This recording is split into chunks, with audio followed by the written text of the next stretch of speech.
Divorce is a challenge for everyone. I'm not going to sugarcoat it. Plain and simple, divorce can be difficult, but it doesn't have to be devastating. That's why we call our program New Beginnings, because it's about a transition in life. New chapters, new hopes, new dreams. Hello, I'm Dr. Christine Turner. Welcome to Families Cope with Divorce, the Teenage Series. With the divorce rate at over 50% in the United States, many parents are choosing divorce as the solution to their marital problems. That means that many children and teens are also going through the transition of divorce. This video was designed to help both parents and teenagers deal with some of the most challenging moments life has to offer. As you hear from other teens who have been through divorce, you may recognize some of the stresses that occur. But as you watch, keep this in mind. Many teens from divorced families actually come out stronger and more mature after divorce. At the moment, however, you may be feeling alone in this experience. Your parents are too busy with their own issues. Some of your friends get it, but others don't understand what you're going through. There are better and worse paths to take during the divorce process, and families that choose the better path have happier, healthier kids. It's my hope that you will see some ways to deal with the difficulties your family may have to go through in a typical divorce. Perhaps you can take back some control over your reaction to the divorce and mature into a stronger person.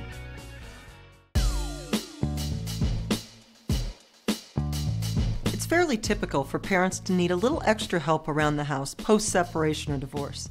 But parents need to be careful about asking their teenagers to take over where the absent parent left off. You must be allowed to be a teen and shouldn't be burdened with adult decisions and responsibilities. Teens of divorce should be expected to handle a similar chore load to that of their fellow teens, not too much more and not much less.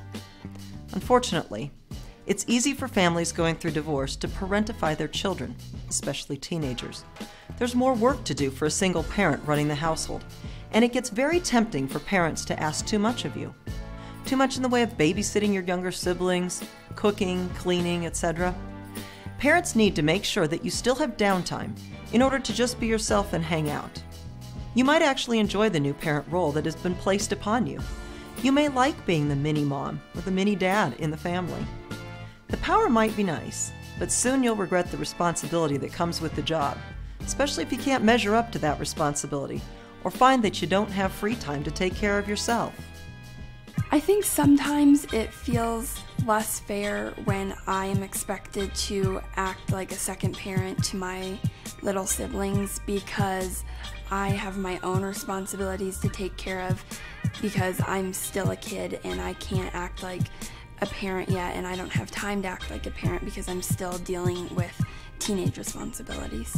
My parents were pretty good at communication, and that was one of the big things.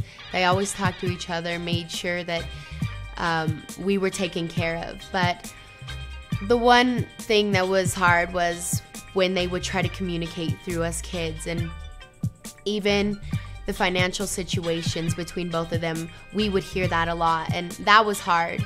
Well, I would tell another teen to explain to their parents that even though they're a teenager and even though they seem older and can act more grown up and more responsible, they're still their child and they are the parent, and that you can't have a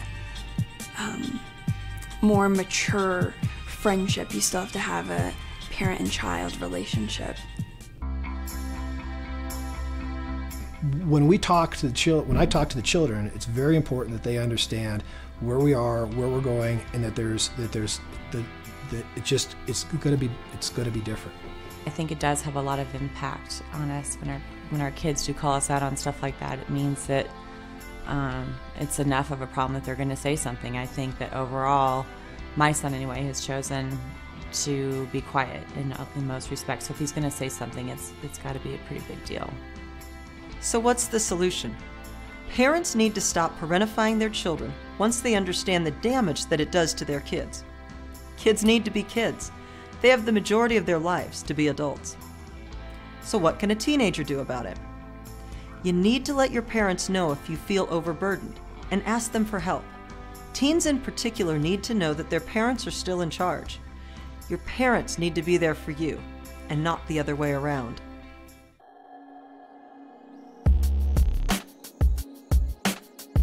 You love both of your parents, and it can be really distressing to hear them badmouth each other. Unfortunately, this happens all the time. Typically, when parents do this, they're unaware of the emotional pain they inflict on you. They're temporarily focused on their own pain and frustration with the divorce. Unless you really have a true, strong side on it, you almost want to take the other parent's side just because you feel like since they're not there, you have to play a defensive role in the argument. If your parents are bad-mouthing each other in front of you, I would just advise a teenager to explain to that parent that the parent that they're talking badly about is still your mom or still your dad, and that you're going to love them and still be on both of their sides no matter what they say. The hardest thing in the divorce was when my parents would talk about each other. They would just put each other down so much, and that was so hard for us because as children we were so vulnerable, especially with such a large change. And I remember I accepted what my mom was saying about my dad, and for a year or so I wouldn't go live with him just because I had so much anger. If they were bad-mouthing, I would just try to stay out of it because that's none of my business. But if they do bring me into it, then I would just sit them down, like I said before, and just ask them not to put me in it.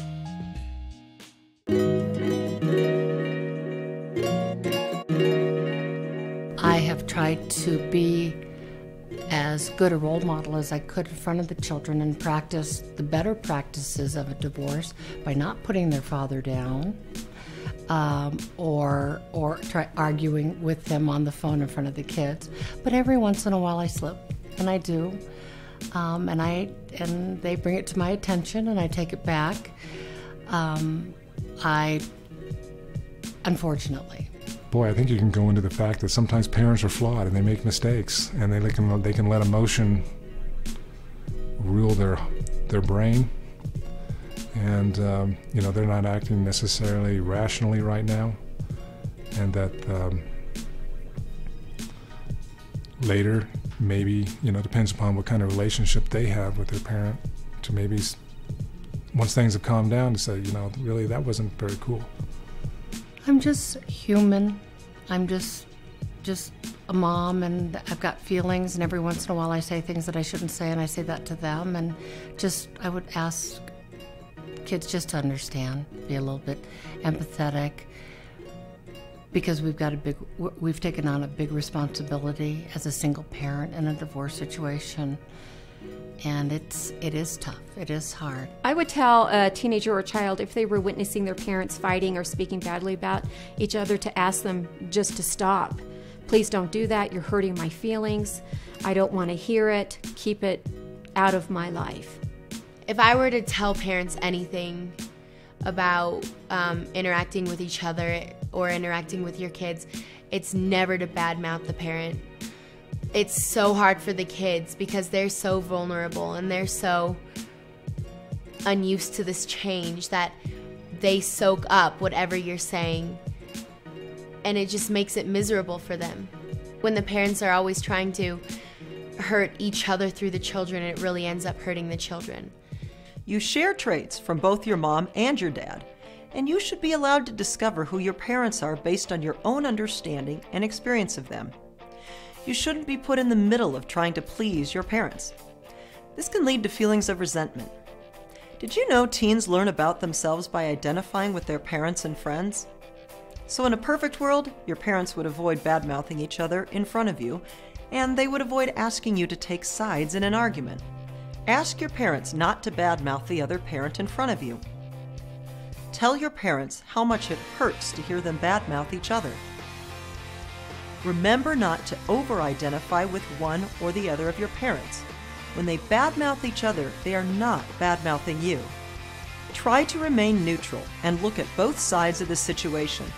Both of your parents can have different points of view, and that's okay. Let your parents know you want to love them equally. Leave the room or tune out when your parents start to badmouth. So are there positives that come from divorce? Absolutely. You'll get 2 birthdays and multiple holiday celebrations, and you will get to witness 2 different styles of parenting, which at first might seem confusing, but it gets less confusing over time. You've already figured out how to relate to teachers or coaches who have different styles. You can use that same skill with your parents. Ironically, you don't burn out on family as much. You get a break from each parent. When you get the chance to miss someone, you actually enjoy your time together. Your parents get some downtime too, which helps them rejuvenate. You'll also find that many times you get more one-on-one with each of your parents. You'll get to learn what works and what doesn't work in relationships. Your parents will be your role models, each with their own individual style of parenting.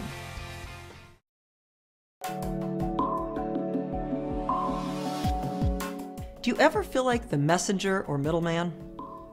Your parents don't want to talk to each other, so they ask you to deliver the message for them? What happens? The message might get confused when the other parent hears it coming from you, or you might get tempted to modify the message a little bit to your benefit. The last thing you want to do is take on the responsibility of communicating for your parents. You know, until I really thought of myself as a messenger, I didn't think twice about it. But as you get older and you think of yourself as, well, are they just using me as a pawn in this fight that they're going through? Then you kind of double and you think about it, you know. One thing that I wish that my parents would have done differently with their divorce is not talk to my siblings and I as much about their problems and kept that between themselves, because it has caused a lot of stress on me that I don't feel that I deserved. If parents are putting their children in the middle, if there's a teenager or if they're trying to communicate through their children, the advice I would definitely give to the children is just communicate. I mean, I know I say that a lot, but communication is the most important thing, especially in a divorce. Tell your parents that you're uncomfortable with this. Tell them that it's hurting you and that you're just not ready for them to start communicating through you, or even if you're having trouble, if you're feeling depressed, anything, just to get that load off your back. I mean, you don't even have to talk to your parents, but talk to someone.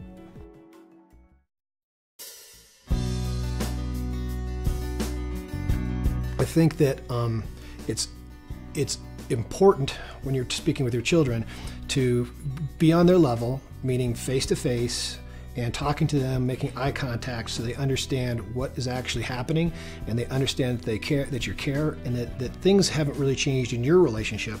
Just things that have changed is with your ex-wife or ex-husband.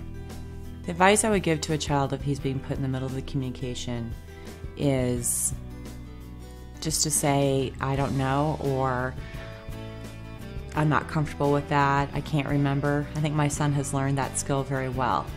And unfortunately, I think no matter how hard you try, kids are brought up into the middle, and I think parents need to make a conscious effort to put the child first and not to put them in that position, because it creates undue anxiety, and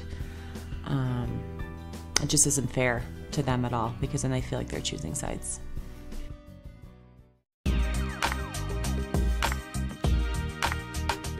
Have your parents ever asked you to keep a secret for them?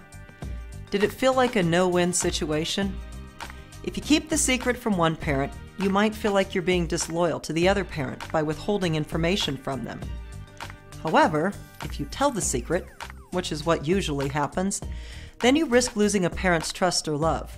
My dad has asked me to keep it a secret from my mom when he has taken me and my sisters to hang out with him and his girlfriend, and it's a really uncomfortable situation to have to keep a secret from my mom, because I've always been taught to tell her everything that's going on in my life, because I know that she'll help me with it, and betraying either of my parents by either keeping a secret or telling a secret is a really uncomfortable situation.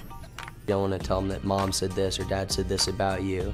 you want to tell the parents to tell each other if they have problems with one another. So what do? Ask your parents to take you out of the middle. Tell your parents you want to love both of them. Refuse to keep a secret from a parent. Tell your parents how hard it is to be the holder of secrets.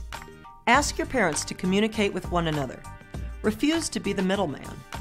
Teens can ask verbally, in writing, via text, voicemail, whatever works for you. Ultimately, teens are denying their parents' request to be the middleman or the messenger.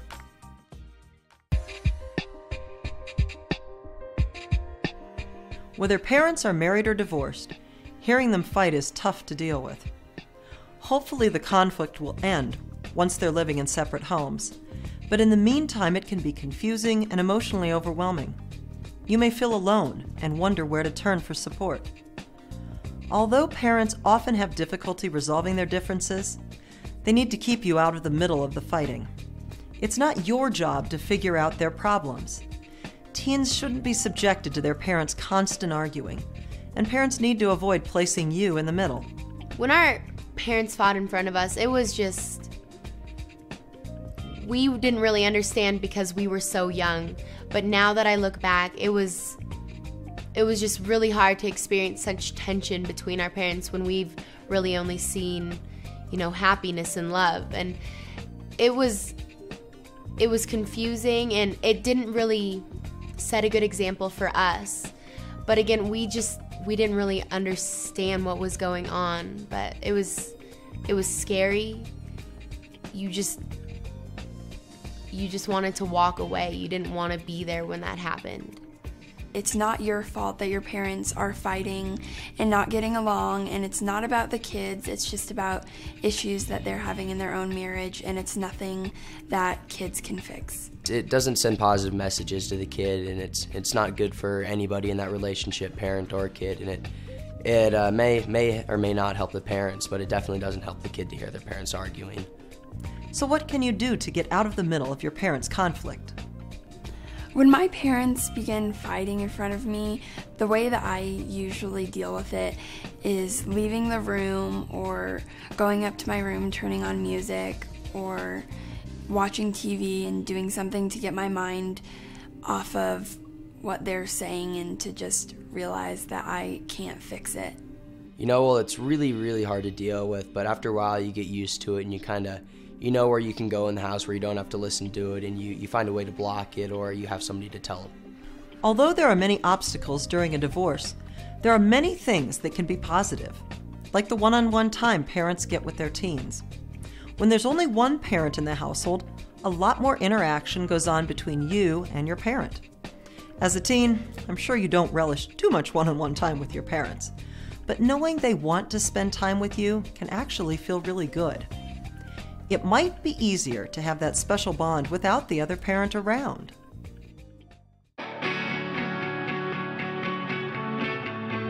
Sometimes teens feel like the divorce is their fault, and sometimes parents don't make it clear that it's an adult decision, and they might inadvertently blame you for the divorce.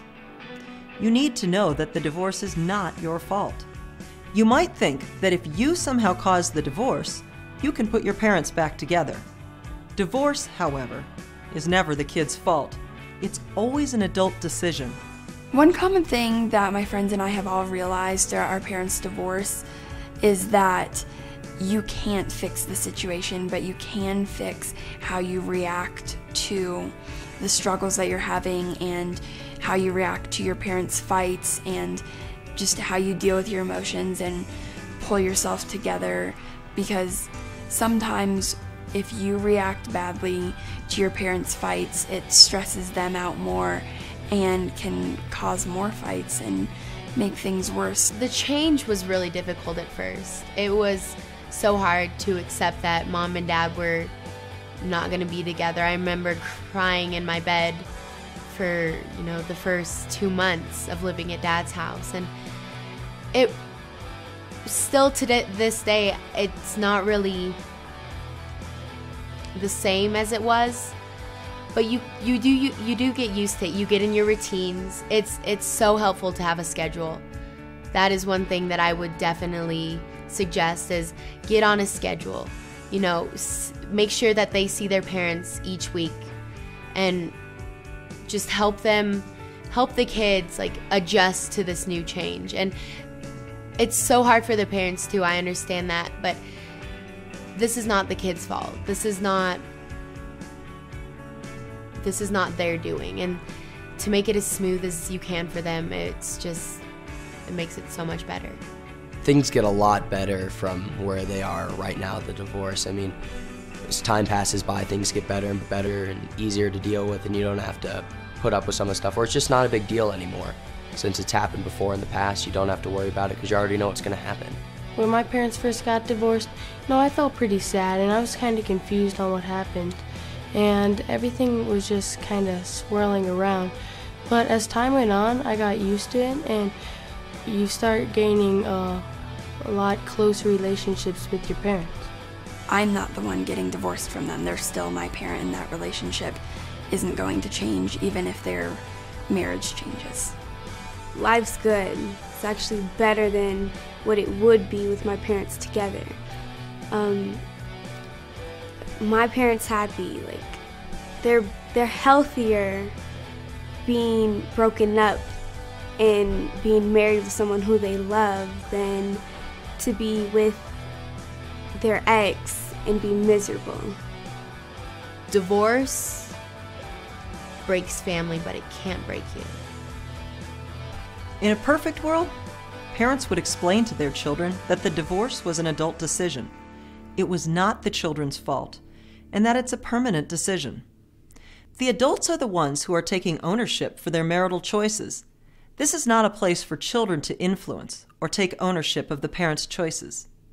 So if your parents haven't been real clear with you, you can ask them to explain why they chose to divorce and who made the decision. You can ask your parents to clarify that it's not your fault.